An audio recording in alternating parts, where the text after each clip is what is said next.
ژێر ئاوەکە نییە گۆر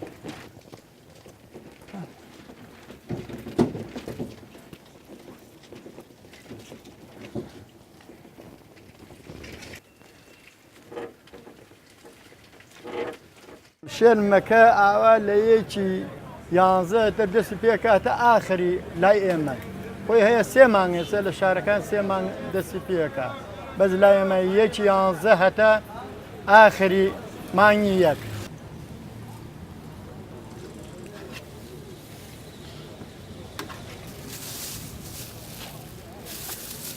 ئادایکە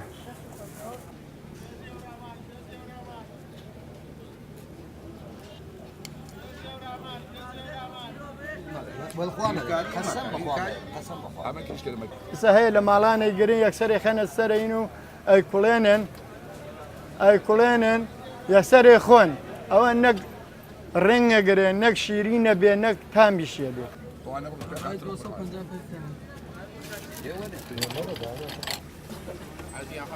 سەرچاو مامە باشی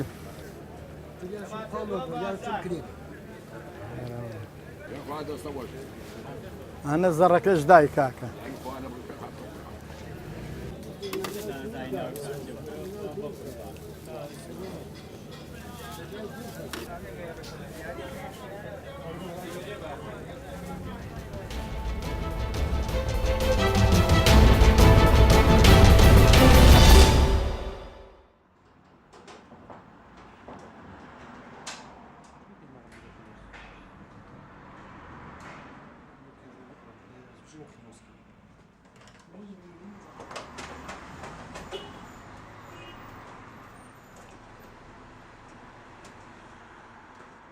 هەندێک سوپە خراپ دەبیت نۆتڵ سادەی سەر نەفتەیە نەفتە بۆش نییە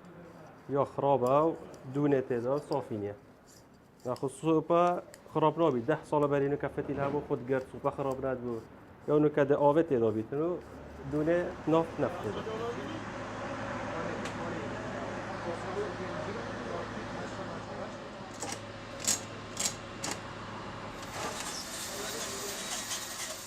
سوپە نەفت دێت تێتە وەزاکردن سەر هەوڵاتیەوە ئەvê نەفتێ هەندێک ئاو دێت تێدا مینیتن خەت بیتە ئاو مادێ ئاوێت چتە ناو سوپەیدا پەتیلە خراپ بیتن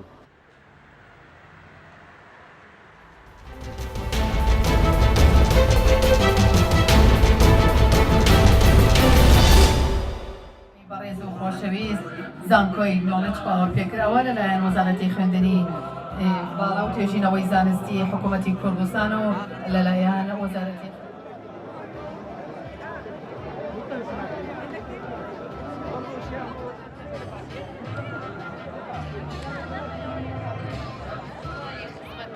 بەردەوام لە هەڵوەستاندایە ئەی کوڕ و کچی جوانی وڵاتم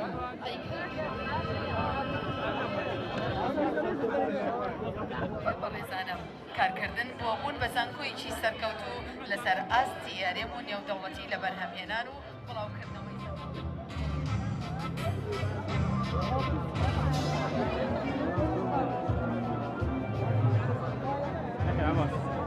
دەرچوانی ئەمڕۆمان بۆ لە جوانەکانی واقعی ژیانە کۆلێژی یاسا ئیمڕۆ ئاهەنگی چوارەم و پێنجەم خولی دەرچوانی زانکۆی نۆلجە بۆ ساڵەکانی 2015 2016 و 2016 بۆ ئەم ساڵ کە ئێمە ئەم خولی دەرچوانە ئاهەنگەکەی بەڕێوە دەبین نزیکەی 1600 قوتابی و خوێندکار دەردەچێت کە لە سەرجەم 5 کۆلیژ و 11 بەش دەرچوونی قوتابیانمان هەیە.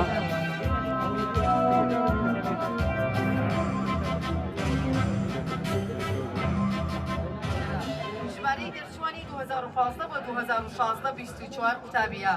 ژمارەی قوتابیانی دەرچووی 2016 2017 71 قوتابیە. من وەکو قوتابیەکی زانکۆی نۆڵج